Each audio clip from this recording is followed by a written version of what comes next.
नमस्कार दोस्तों, स्वागत है आप सभी का हमारे इस न्यू वीडियो में। आज की वीडियो में मैं बात करूंगा हमारे देश के यानी कि भारत देश की नेशनल फ्लैग ट्राई कलर यानी राष्ट्रीय झंडा तिरंगा के बारे में। शुरू से बात करेंगे इसके प्रारंभ की, इतिहास की व्याख्या, माता सहित। तो चलिए शुरू करते हैं। प्रत्येक स्वाधीन राष्ट्र का एक झंडा होता है। यह उस राष्ट्र की प्रकृति और प्रगति का प्रतीक होता है। यह देश का पूज्य प्रतिनिधि होता है। प्राचीन काल से ही राष्ट्रीय झंडे का प्रचलन रहा है। रघु ने दिग्विजय कर अपना झंडा लहराया था। श्री राम ने भी रावण का विनाश कर स्वर्णपुरी लंका पर अपनी पताका फहराई थी।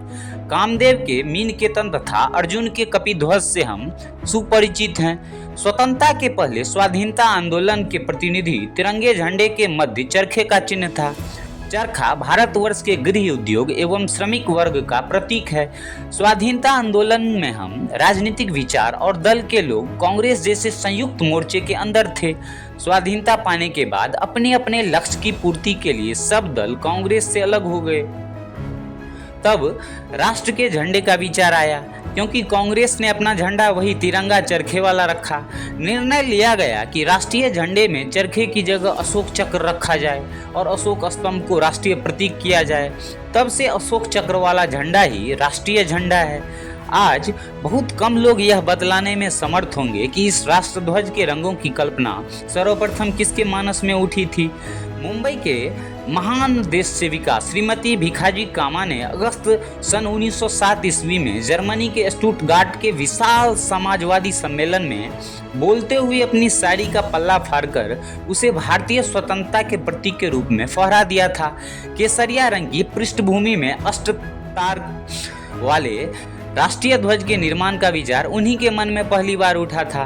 उसके बाद इस पर भारतवर्ष में विचार विमर्श होता रहा और क्रमशः स्वाधीनता आंदोलन का चरखा वाला तिरंगा और तदंतर अशोक चक्र वाला तिरंगा राष्ट्रीय ध्वज हमारे समक्ष आया।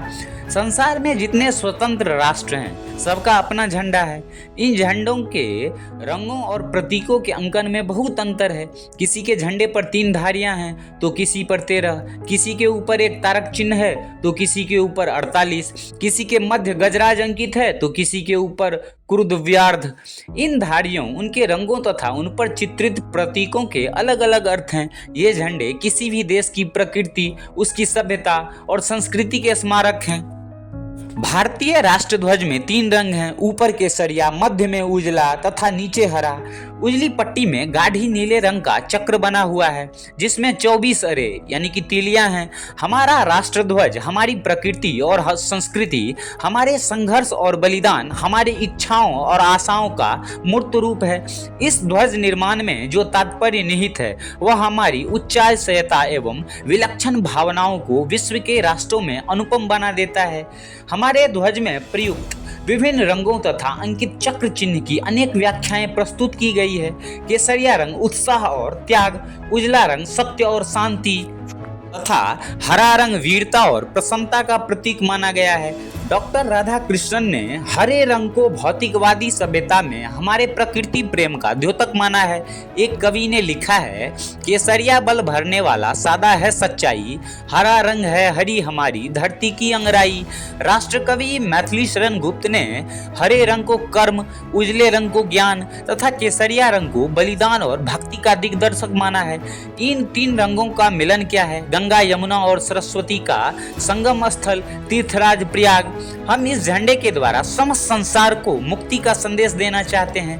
कर्म क्षेत्र हमारा है अपना, ज्ञान शुभ्र मन मना, बलि बलवती विनीत भक्ति का कल केसरिया बाना। इस त्रियोग के तीर्थराज में हमें स्वधर्म निभाना, अपनी स्वतंत्रता से सबका मुक्ति मंत्र है पाना। इस ध्वज के मध्य में जो चक्र है वह हमारी जय, विश्व मैत्री और जीवों के प्रति करुणा का प्रतीक है। यह चक्र कभी कभी तो उथल पुथल मचाने वाला क्रांति का सूरज बन जाता है और कभी शांति बरसाने वाला चंद्रमा। यह विष्णु के सुदर्शन चक्र की तरह आक्रमणों से हमारी रक्षा करता है। यह वह समय चक्र है जो हमारे लक्ष्यों की संपूर्ति करता है। जय मैत्री करुणा धारामय यह ध्वज चक्र हमारा, कभी क्रांति का सूर्य यही है, कभी शांति शशि तारा। हमें विजय का सूत्र मिला है इसी चक्र के द्वारा, रक्षक यही सुदर्शन अपना, किरण कुसुम सा प्यारा। काल चक्रीय हाथ हमारे, लक्ष्य क्यों न थक ठहरे। जिस राष्ट्रध्वज के लिए लाखों नौजवानों ने कुर्बानी की तथा लाखों रमणियों अनाथ हुई, उसकी मर्यादा की रक्षा हमारा पुनीत कर्तव्य है। हमें इसे किस प्रकार, कहां, कब और कैसे फहराना चाहिए, इसका पूरा ज्ञान होना चाहिए। राष्ट्रीय झंडे को जमीन पर बिछाना ठीक नहीं, इसे गंदा करना उचित नहीं, जिस किसी के लिए इसे झुकाना भी नहीं चाहिए। इसे सूर्योदय से सूर्यास्त तक फहराना चाहिए, रात में और आंधी में इसे उतार लेना चाहिए। जब यह फहराया जाए और राष्ट्रगीत या ध्वज वंदना हो तो हमें स्थिर सावधान खड़ा हो जाना चाहिए। यह हमारे लिए देवतुल्य है और इसके प्रति हमारा पूज्य भाव होना चाहिए। हमारा राष्ट्रीय झंडा संपूर्ण राष्ट्रीय चेतना का प्रतीक है। यह भारत माता के स्नेहपूर्ण आंचल की तरह परम पवित्र है। यह राष्ट्र का मंगल दीप है, भारत के पूंजीभूत पौरुष का परमोज्वल प्रकाश है। इसे फहराते समय जनगण मन अधिनायक जय हे, भारत भाग्य विधाता, राष्ट्रगान का महोच्चार ही हमारा राष्ट्रभक्ति का मंत्र है। पर्वत की ऊंचाइयों पर मचलने वाला, आंधियों की छातियों पर नाचने वाला यह ध्वज राष्ट्र की आराधना का स्वर्णिम वर्ण विन्यास है। अतः इसे हमारा सत नमन है। राष्ट्र की आराधना के वर्ण के विन्यास, सत नमन मेरा तुम्हें। तो दोस्तों, ये था हमारा आज का वीडियो, आज का हमारा ऑडियो बुक जो था नेशनल फ्लैग ट्राई कलर यानी कि राष्ट्रीय झंडा तिरंगा के ऊपर। यदि ये वीडियो आप लोग को अच्छा लगा हो तो प्लीज़ लाइक शेयर सब्सक्राइब और एक प्यारा सा कमेंट ज़रूर करें। वीडियो के बारे में अपना रिव्यू ज़रूर दें। तो आज के लिए फ़िलहाल इतना ही, मिलेंगे आपसे फिर कल किसी न्यू टॉपिक के साथ, न्यू ऑडियो बुक के साथ। तब तक के लिए थैंक्स फॉर वॉचिंग।